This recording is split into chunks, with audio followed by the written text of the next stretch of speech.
আৰু CUETৰ যি নামভৰ্তিৰ প্ৰক্ৰিয়াৰ বাবে পঞ্জীয়ন ইতিমধ্যে আৰম্ভ হৈছে অহা 3 আগষ্টলৈকে আপোনালোকে পঞ্জীয়ন কৰিব পাৰিব অহা 4 আৰু 5 আগষ্টত আপোনালোকে কাৰেকচন কৰিব পাৰিব কেনেদৰে আপোনালোকে কটন বিশ্ববিদ্যালয়ত CUETৰ নম্বৰৰ ভিত্তিত আবেদন কৰিব সেই সন্দৰ্ভত আজিৰ ভিডিঅটো প্ৰস্তুত কৰিছো প্ৰথমতে আপোনালোকে গুগলত গৈ সামাৰ্থ পোৰ্টেল বুলি সাৰ্চ কৰাৰ পিছতে যেটো লিংক খোল খাব সেই লিংকটোত ক্লিক কৰাৰ পিছতে আপোনালোকে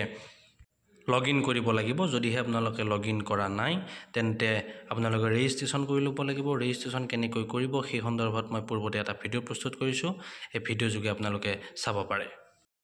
গুগলত সামাৰ্থ পোৰ্টেল বুলি সাৰ্চ কৰাৰ পিছতে যেটো লিংক খোল খাব তাত ক্লিক কৰাৰ পিছতে আপোনালোকে লগইন কৰিব লাগিব যদিহে লগইন কৰা নাই তেন্তে পুনৰবাৰ আপোনালোকে ৰেজিষ্ট্ৰেচন কৰিব লাগিব ৰেজিষ্ট্ৰেচন কেনেদৰে কৰিব মই এণ্ডৰবাৰ ভিডিঅ এটা প্ৰস্তুত কৰিছো মই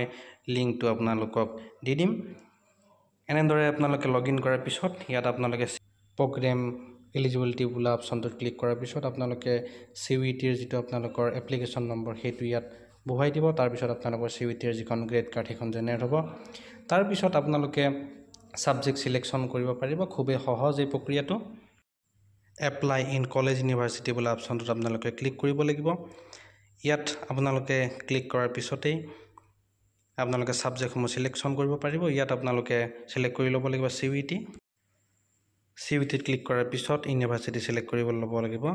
ইয়াত কটন ইউনিভাৰ্সিটি সিলেক্ট কৰি লৈছো ইয়াত কেম্পাছত কটন ইউনিভাৰ্সিটি দি দিছো system program type scheme type ইয়াত NEP ষ্ট্ৰীম মানে সায়েন্স আৰ্টছক বুজাব আৰু যদিহে আপোনালোকে NEP ডিসিপ্লিন স্পেসিফিকত ক্লিক কৰে তেন্তে আপোনালোকে BCAৰ বাবে আবেদন কৰিব পাৰিব এখিনি হোৱাৰ পিছত আপোনালোকে পুনৰবাৰ ক্লিক কৰি দিব নেক্সট অপচনত ক্লিক কৰিব প্ৰসিডৰত ক্লিক কৰাৰ পিছত নেক্সট পেজটো আপোনালোকৰ ওপেন হ'ব এই পেজটোত আপোনালোকে মাইনৰ মেজৰ সাবজেক্ট সিলেকশন কৰিব লাগিব এটা কথা কৈ থৈ দিও আপোনালোকে সিলেক্ট কৰা মতে আপোনালোকে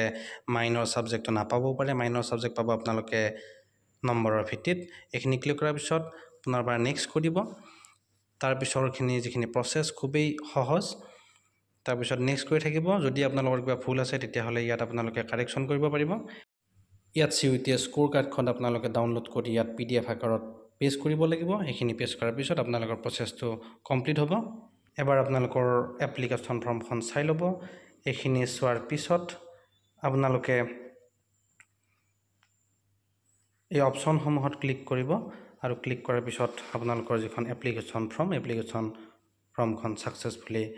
আপলোড হ'ব যদিহে কিবা আপোনালোকৰ অসুবিধা হয় তেন্তে মোক আপোনালোকে কমেন্ট কৰি জনাব পাৰে বা মোৰ ফোন নম্বৰত যোগাযোগ কৰিব পাৰে মই আপোনালোকক সহায় কৰিবলৈ চেষ্টা কৰিম যেতিয়া আপোনালোকৰ এপ্লিকেশন সাকসেসফুল হ'ব তেতিয়া